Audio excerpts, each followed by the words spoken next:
Journalism in South Africa is in crisis. Like basically everywhere in the world, journalists are under more threat and pressure than ever before from political, business, or trying to silence them and stop them from doing their vital work, seeking truth and defending fact-based reality for their readers and their viewers and their listeners. And that is why the recommendation from South Africa's Competitions Commission earlier this week was so massive. The Competition Commission essentially recommended that Google be made to pay between 300 million and 500 million rand per year for 3 to 5 years to major South African news media houses as a degree of compensation for their own financial revenues lost through what Google has been doing with their work online. This is, at least for me, one of the most promising ways to save journalism as we move into a more and more uncertain and information-messed future. You're watching The Issue with Dan Corder. South Africa is a movie. Welcome to the watch party. This is The Issue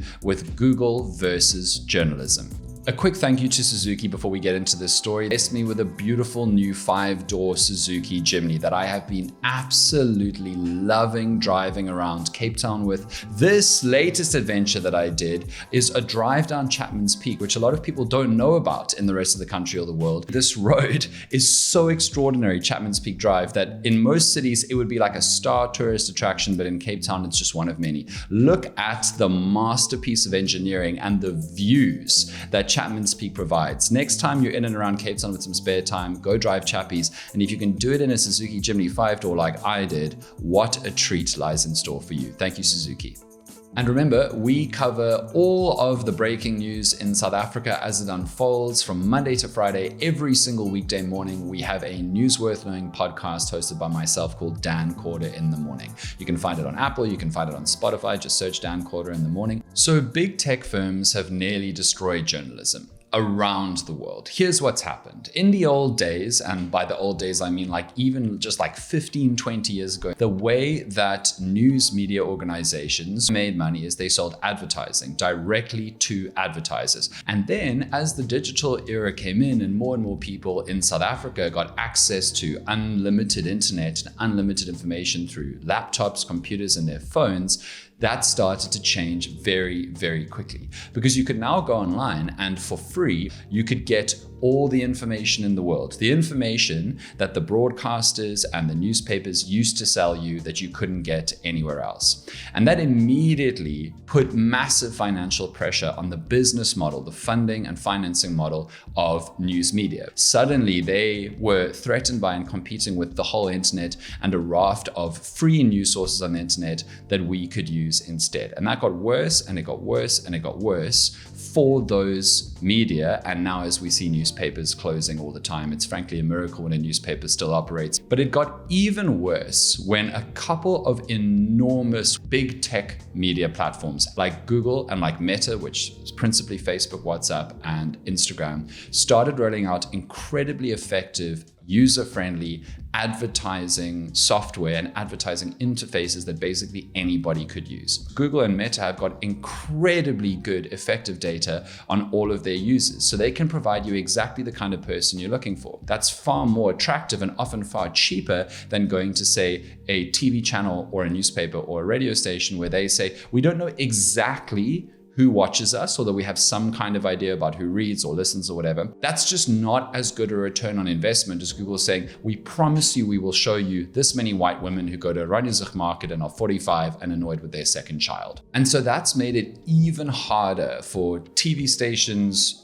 news media organizations, even digital news media organizations, to convince advertisers to come and strike advertising deals with them directly. And it's forced them to drop their rates for adverts to try and attract any advertisers at all. And it's particularly bad for news media organizations because Google and Meta, amongst other companies, have figured out ways to provide you the news that they didn't write or research or come up with or create. So for example, if you go on Facebook and you read 6 lines of a news story that then has an embed link to a news website, those 6 lines of the story to attract your attention may be all that you're ever going to read, and you never click through, and then Facebook gets your traffic and is able to send you advertising. The news media organization organization gets none of your traffic. Similarly, Google is extremely good at, when you search for a news story, providing you just enough of the details of what is within a website link on the Google search engine page that often you don't even need to click through to read an article at all. And now it's all the much worse with generative AI, because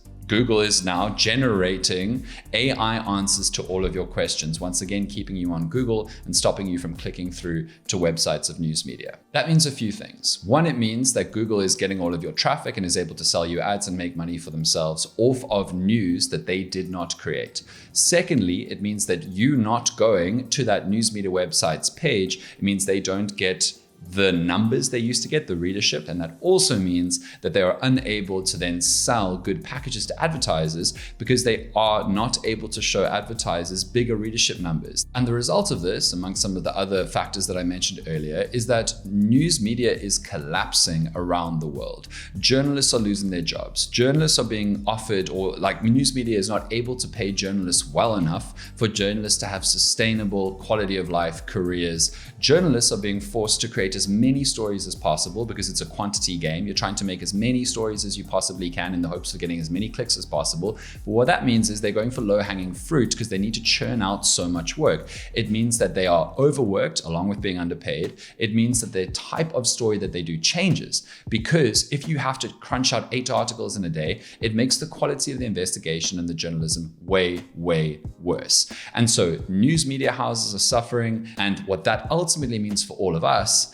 is that less truth is being uncovered and presented. Fewer facts are being defended.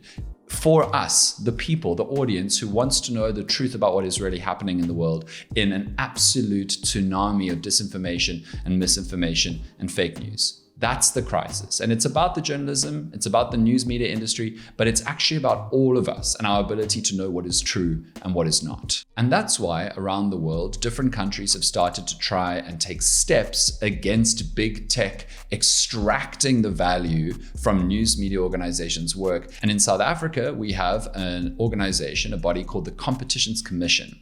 And the commission's job is to regulate capitalism. What you need to do to make capitalism function as best as it can is to make sure there are no monopolies, so that there is competition between companies providing the same good or service, so that they try to keep the cost of their service as low as possible to outcompete others to get your business, and also to drive up the quality of their good. And so broadly, the Competition Commission in South Africa's job is to try and make sure that the balance of powers in different markets is fair, and so capitalism can function decently in South Africa. For the last 16 months, the Competition Commission has been doing an investigation to try and figure out how much money Google is making off of the work of our news media and our journalists, and how much money, how much revenue our news media has lost to Google that they kind of deserve because they've been doing the work in the first place. And earlier this week, the report came out that recommended that Google should compensate South African news media 300 to 500 million rand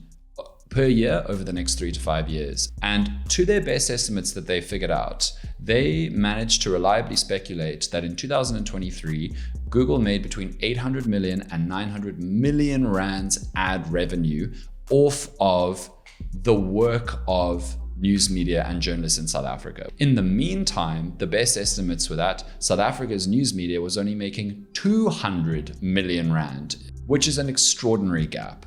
For all the work that South Africa's journalists and news media did, they earned 200 million, and Google earned between 800 million and 900 million rand. Now, Google disputes this. Google actually says that in 2022, the year before, they only made 35 million rands ad revenue off of the South African news media's work. And just intuitively to me, 35 million seems way too small, considering considering the extent to which Google as a search engine is used to go and find out about the world, fact check, and do research on what's happening. And considering the sheer volume of news that is put out every single year, it just seems extremely unlikely. So Google is now challenging this. We'll see where it goes. The Competition Commission's recommendation could end up in a legal fight between Google and South Africa's media ecosystem, which could even involve the government in the long run. And the Competition Commission also says, well, their recommendation is that beyond the 3 to 5 years of compensation, there should probably be some kind of system created where Google has to provide 5 to 10% of the money that they make from ad revenue off of South African news media work to South Africa's news media per year forever, basically. And I love that, because that is the kind of model that is being suggested to save journalism in many places around the world, right? If the Googles and the Metas of the world are going to continue to effectively extract all of the money-making potential out of South African or the world's news media and journalism, then we have to create a model that funds and compensates the news media and the journalists to keep journalism alive and healthy and thriving. And that money should come from the big tech companies that are taking the value out of that industry in the first place. Obviously, there are questions about how you then give out the money to different news organizations. You have to make sure that that's free of political meddling or big business compromising. But that does seem to be the most effective model going forward, because these big tech companies are going to continue to do exactly this. We see around the world these fights happening between some of the biggest names in world news media. So this is part of a wave of attempts by different governments around the world to deal with what big tech has done to journalism and done to truth creation and fact seeking in the world. And I for one, think this is one of the most important things to happen in South Africa in a long time. And it really matters to all of us as a nation where this story goes from here, whether or not this recommendation is put into practice, and how the fight between Google and the Commission's report unfolds. Thank you so much for watching.